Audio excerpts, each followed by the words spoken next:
Alright guys, welcome to today's video. What you're about to see is a clear example of how quickly authority can cross into misconduct. The narrator lays out serious allegations while reminding viewers why these encounters matter. Inside a public post office, a citizen calmly records, asserting his rights. Almost immediately, confusion sets in as an officer questions lawful filming on federal property, setting the stage for a confrontation that escalates far beyond a simple conversation. In my car, you're in my personal space. When I walk up and make contact with you, I'm asking you to back up. Back up. This is United States postal property, federal property, yes, public sir, but property. Anybody can ask you to leave the premises. They That- don't want you here. You think so? You obviously don't know the law. I think you better call your supervisor. Can we get your supervisor out here? I'm asking for your supervisor. I'm asking for your supervisor. I'm asking you to get over there on the sidewalk. I'm asking you for your I'm supervisor. asking for you to get over there on the sidewalk. Thank you. Is your supervisor available? Do I have a supervisor that's available that can head to 8505 to Dr. Tyrant, please?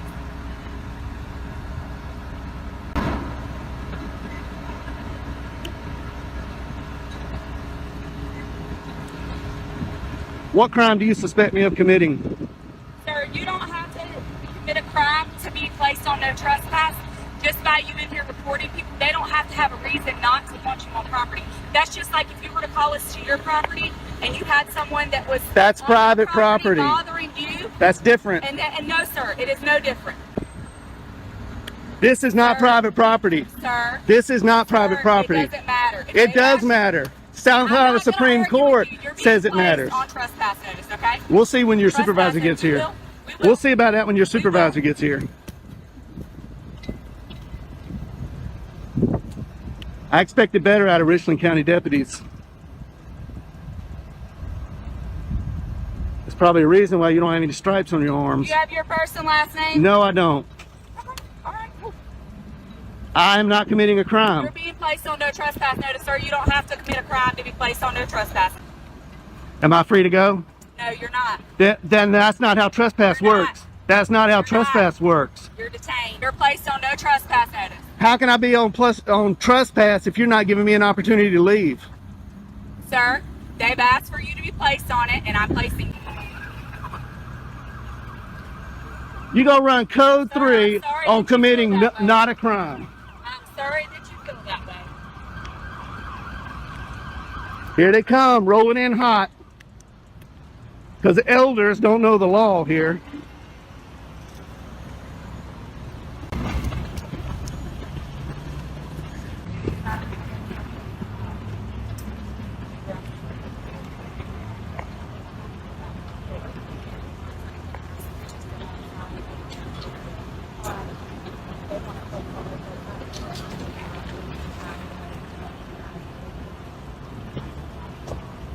All that.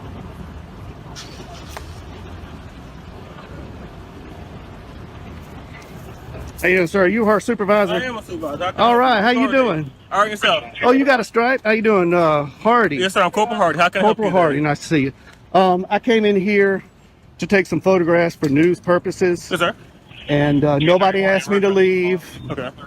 This deputy doesn't know the law, and I'm hoping you do. This is owned by the federal government. This is federal property. United States Post Office. This is a public area inside. From an outside perspective, this is where pressure replaces professionalism. The officer shifts tone, claims detention, and begins asserting trespass without any request from the property. The individual repeatedly asks if he's broken the law, receiving no clear answer.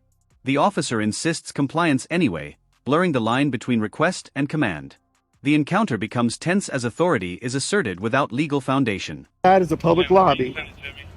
Okay, so the branch manager stepped out, and she thought there was a sign on the door that said no photographing. Okay. And I stepped out and looked at all the signs. There are no signs saying no photographing.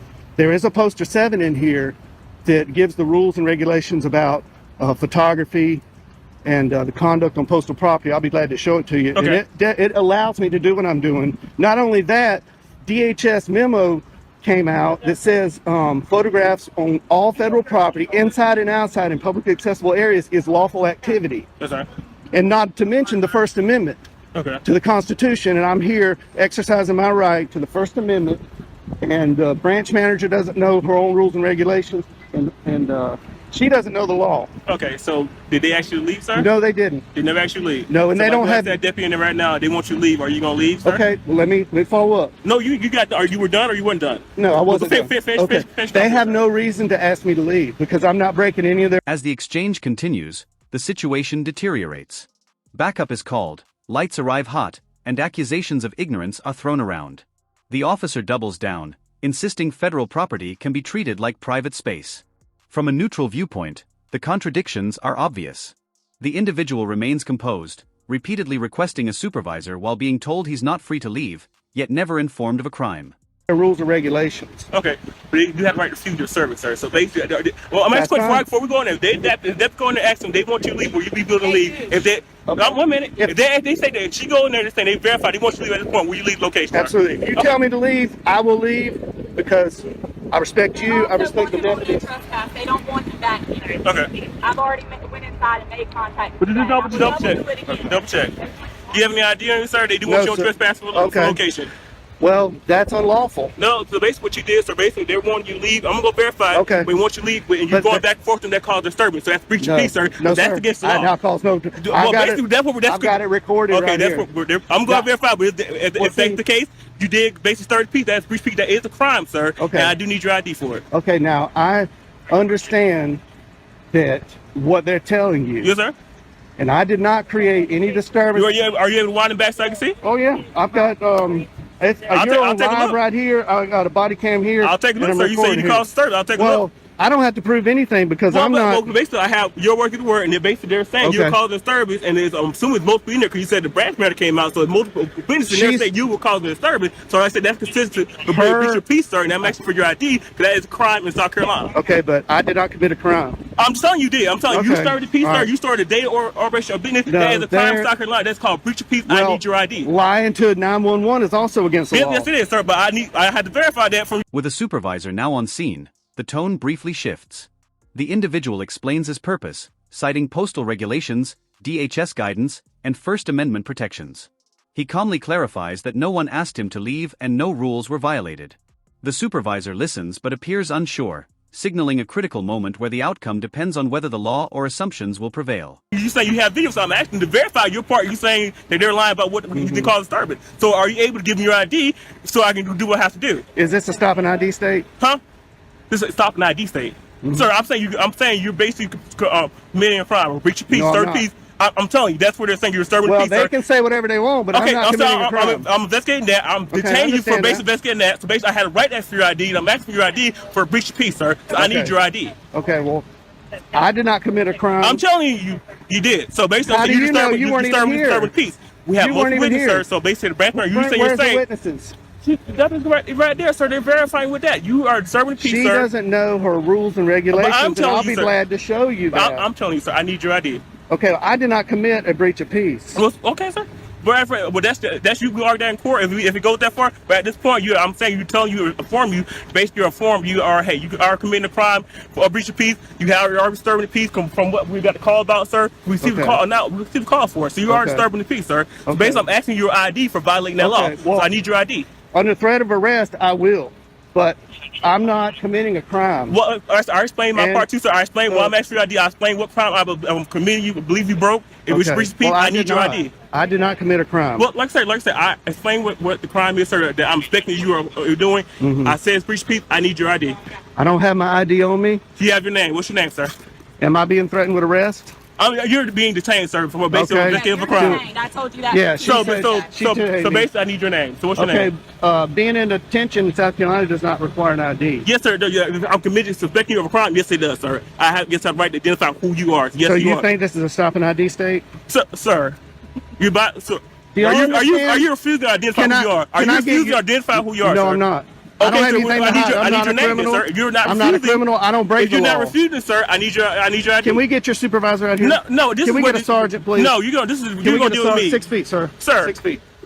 Now 6 feet, sir. We were standing to this the whole time we were talking. Now 6 feet, sir. Yeah, you don't mind. What's your name, sir? What's your last name?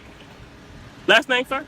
Is this a stop and ID state? Sir, Are you refusing to identify? At this stage, the encounter spirals into legal gymnastics. Officers reframe the situation as a breach of peace, despite no disturbance being evident. ID is demanded under threat of arrest, even as the individual questions whether the state requires identification. From an observer's standpoint, the justification keeps changing, suggesting uncertainty rather than enforcement of a clear statute. Who you are. This is not a stop. This is not. Am I who you are, sir? under threat of arrest? I will. I'm saying, what's your last name, sir? Are you going to arrest me if I don't show ID? Sir, you're like I told you, you're breaching peace right now, sir. You're disturbing the peace. You receive a call about you. We had a complaint from the man inside. You are disturbing the peace. You're starting to really up this business. Yes, sir, you are. I am not. So if you don't refuse to identify who you are, yes, you probably will go to jail. I will give you for breach of peace, sir. So what's you going to do? What's your If you're threatening to take me to jail, I'll give you my name. What's your ID, sir? What's your name? How did you get here, sir? How did you get here? Did you drive here? Is that important? Yeah, it is very important. Did you drive here, sir? Did you not? I don't want to answer that question, but I will ID to you. Yeah, you're being, sir. You're doing a whole lot of stuff for no reason at all. You denied the thing. You did drive here, and basically, you know, in South Carolina, you need ID to operate a vehicle in South Carolina. Am I operating a vehicle? Sir, that's why you didn't want to ask questions, because you know you drove here. Sir, I need a sergeant. You know you drove here. I need a sergeant here. I'm asking for your supervisor. Sir, can I get a sergeant here? That's still not gonna stop. Are you refusing to give who you are, sir? I'm not refusing anything. Yes, you are, sir. I asked you multiple times. You can wind your camera back. I asked you multiple times. Okay, You're refusing to identify yourself. Being detained does not require me to show an ID. Yes, sir, it does. Yes, sir. You're investigating a crime. Yes, sir, it does apply. You don't know your law, sir. You need to review your law. Yes, it does. Can you state that statute? Sir, no, you can go state statute, so you can look it up. I looked it up. It's no ignorance in law, so if you don't know, sir, you can go look it up. Trespass does not apply to public property in South Carolina. Sir, so they can refuse service. So basically, they can refuse service. Okay, so I'll take it up with their higher ups. Okay, so I'm asking, you want your trespass? They can put your trespass. This also is a business. They can refuse. They can put your trespass. This is not a business. This is government. So, sir, it's not a business operation. Do you not transaction money? Is it not considered still business, sir? They're owned by the federal government. They're not Walmart. Okay, so this is not private property. They still place people on trespass. This is not private property. I'm gonna get out of the sun here. Okay. No, I need your ID, sir. Is this a sergeant? No, this is my captain. Oh, hey. How you doing, Captain? Hello. Nice to see you again. Nice to see you again. How you been? Pretty good. Shake your hand. Yeah. How are you? Captain, I just want to say that you're one of the best captains I've ran into. That's okay. That's okay. Appreciate it. So So basically, they want more trespassing. I told him, told him he's 30 people. I'm asking for his identification. I told him he's undertained. He refused to identify who he is to give his identification, so they can pay for trespass. Captain, I'm not breaking any law. I came in here. I didn't disturb anybody. I came in here and I was recording the greeting cards, and I wasn't even aiming it at. As questioning intensifies, the individual continues to stand his ground, requesting higher supervision. The discussion shifts toward unrelated issues like driving and identification, further muddying the waters. Tension remains high as officers insist a crime occurred while struggling to articulate which law was violated. The scene feels increasingly precarious, with arrest looming over a situation that began lawfully. The employees or the customers at that time, and the branch manager came out and said, wanted to know who I was. She wouldn't identify herself. She wanted to know who I was with. I said I'm with myself, and she thought that the rules were on her door that said no photography. And I went and I looked. I said, man, there's no rules. There's a poster 7 in here that allows photographs for news purposes in entrances, lobbies, foyers, and corridors. And that's where I've been. I haven't been in any restricted areas. I am completely following the law, and I'm following post office rules and regulations. But as we all know, the post office, they don't know their rules like they should know. So I'm here to kind of educate them that what I'm doing is lawful. I'm not creating any disturbance. Holding a camera does not create a disturbance. I understand you got called here. So that's not creating disturbance, sir? He rolled up code 3 because elders. Captain, am I being detained, Captain? No. I just want to talk. Elders has got me detained. You are detained. I told you informed you. Right now, you and I are talking. Okay. Good. All right. So. All right. How much longer do you plan on? Well, they're closing up at 5 o'clock, you know. And I really expected, I went downtown to the post office, walked all through there, 3 cameras rolling, nobody said a word. I didn't create any disturbance. The postal inspector was there. Yeah. He saw what I was. Did you talk to the postal? Not that day, but I had previous phone conversations with him, and he kind of told me what's allowed and what they don't like. Right. They don't like being filmed over the counter line. Yeah. And I tried to tell him that you what can't trespass your eyes, what you can see from public spaces. But I'm not here to get anybody's information. I'm not here to create a disturbance. I'm here to make sure these employees know their rules and the Richland County deputies know the law, and these two don't know the law. They think this is the stop and ID state. Elders thinks you can trespass people from public property, and the trespassing statute that has been affirmed by the South Carolina Supreme Court says the trespassing statute is only for private property. This is not their living room. They don't own this building. I understand. I know where you're coming from. I understand that part. So they're trying to issue me a trespass. He's trying to arrest me for disorderly conduct. Breach of peace. And I'm not breaching any peace. I didn't even have a conversation with any customers. So there's no customer in here. You haven't intercepted the flow of business. Not at all. Not at all. In fact, they're not even that busy. They never asked me to leave either. Okay. They always started that when the elders walked in there. It's closed, so they're asking you to leave the premises now that it's closed. The arrival of a captain finally brings clarity. From an objective view, experience replaces escalation. The captain listens, acknowledges the facts, and de-escalates what could have become an unlawful arrest. The closing commentary reflects on accountability, crediting leadership for preventing a worse outcome and stressing why public awareness matters. Like the video, subscribe to the channel, and we'll see you in the next video.